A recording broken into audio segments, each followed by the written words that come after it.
video, you're going to see a stove vent wrapped in Dyno film. It's actually going to be a wood grain finish.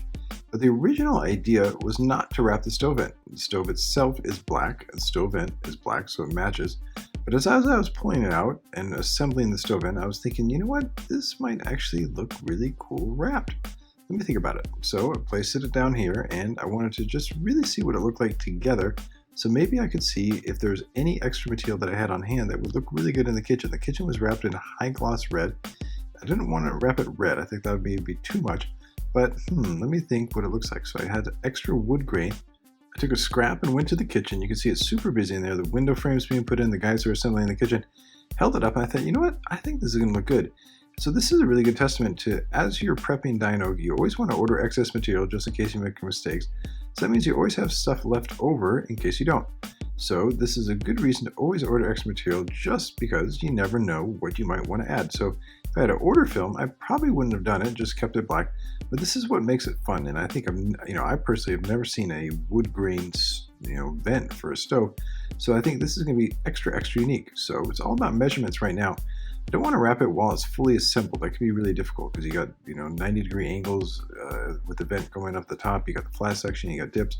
So I'm going to wrap it in sections. So once I get measurements and I get a game plan of what's going where, and you always want to think about the wood grain, where it's going on the sides, not necessarily on the flat section. A lot of people are going to see that. So it's all about the visual side. I'm going to take a piece here and I'm going to cut out the flat section first.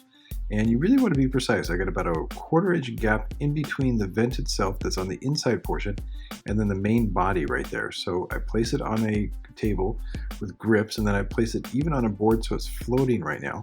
Lower the surface energy because I'm not going to cover this top part here, just the flat areas and the sides. So I'm going to use a little adhesive promoter here, not using a brush, but I'm actually using a glove hand towel that I'm dipping in and just doing a light coat of primer 94 on all the edges. Do a 360 to make sure I get everything down nice and tight. Let it dry for 5 minutes. Now I can apply the film. All I'm going to do right here is make a little zipper right in the middle, and then as on the sides as well. I'm going to apply 1/2 at a time. So I don't want to take the entire liner off because if it sticks, it might be hard to get back up. That's the nature of dyno. So just going to prep it so that when I do one side, the other side, the liner's on. So it's just nice and just steady right on the surface. And then when I need it, I can remove the liner. Fits in like a puzzle piece, nice and easy, and that's all about making precise measurements and prep. Once it fits, I want to make sure the wood grain is obviously symmetrical. Then I release the zipper liner right there, hold it with my free hand so it doesn't shift position, and lock it in with my squeegee. Once it's locked in, now I can release the liner from the other side, nice and easy because it tends to want to tear around that corner. Once I get around that corner, pull nice and even so it's symmetrical when it gets to the edge. Very important so it doesn't kink. Once a half is applied, I can remove the liner for the other side, and then it's all about rounding the corner. Here you can see the liner right here, pull it halfway, and then once I form the corner, it's good. But before I form the corner, I want to make a relief cut so it relaxes. So you can see here, relief cut, then the corner. This is not a particularly hard corner. Most corners are 90 degrees, but this one actually was slightly rounded, so it wasn't too difficult.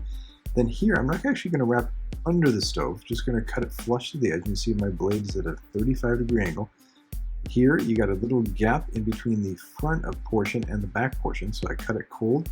Then come in at a 45-degree angle to cut it flush right there on the back. No need to wrap the back, because that's going to go flat against the wall. And here, around the corner, nice and easy, but don't leave excess film. Might come back there and sand just in case. And you can see the importance of doing a beveled cut there, just to make sure it's flush. Here, slightly angle my blade in. This is the gap that's going to be in between the main body and the vent coming up towards the top. Once I make the cut on all 3 sides, then I can cut the top. I'm actually going to cut on the side towards the front, so the dyno tucks in just a little bit towards the front, nice and easy. With the top portion done, it's now time to wrap the front. And the front's really interesting because it has rounded corners. So it's really hard to wrap dyno in one piece because normally when you wrap rounded corners, you wrap behind and then tuck it and seal it. But in this case, I'm going to wrap the dyno just to the top and leave that black space right there because most of the time when the vent's on, you're not going to see that black. So here, I'm going to round the corners. And what I really want to emphasize in this video is not to pull too hard when you round the corner. We'll come back to this corner in a little bit. But here, just kind of heated it, round it, pulled with the triangle, picked it up. I'm going to tuck it into the base. Just add a little bit of heat to relax it right there on the edge. And you see that it moves. Very important to notice that. Because around this corner, this is the other side, I'm going to heat but pull with a little less tension, and you'll see the difference in how it's very important to get that really good feel for dyno so you maintain quality. So here, set up the edge and pull the PPF line. This PPF line cuts really good through dyno. Start at the top, do both sections at the same time, no reason to do these separate. Once that cuts nice and clean, just remove the excess, remove the filament of the knifeless tape and the excess material in one stroke. Come back and seal the deal. Cut the vertical lines. No need to cut directly on the surface. And then here for the underside cut, no need to wrap underneath the vent right here. Angle the blade at a 35-degree angle and cut away. Now here you see that the lines of the wood grain have distorted. They're really wobbly, so they don't look straight up and down. They don't match the other side. But if we come back to the other side, here you see it's all warped and distorted. The other side is nice and clean, so I cut it off really even. And then here, you can see the nice good close-up of the vertical line. So one side pulled too much, one side pulled nice and straight. So you always want to get a good feel of how to pull the dyno. And then here at the bottom, because it's not wrapping around, you just want to sand it and smooth it so it doesn't catch an edge.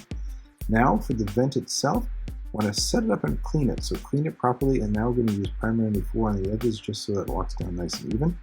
Right in the middle, what I want to do is a zipper hinge. Once it's even, top to bottom, you want to make sure that the wood grain is matching the sides of the vent. I'm not matching it to the top of the vent that I wrapped at the beginning of the video. I'm going to match it to the sides. So always think wood grain. Direction, very important. And I'm going to lock it in the middle, top to bottom. That's a zipper cut.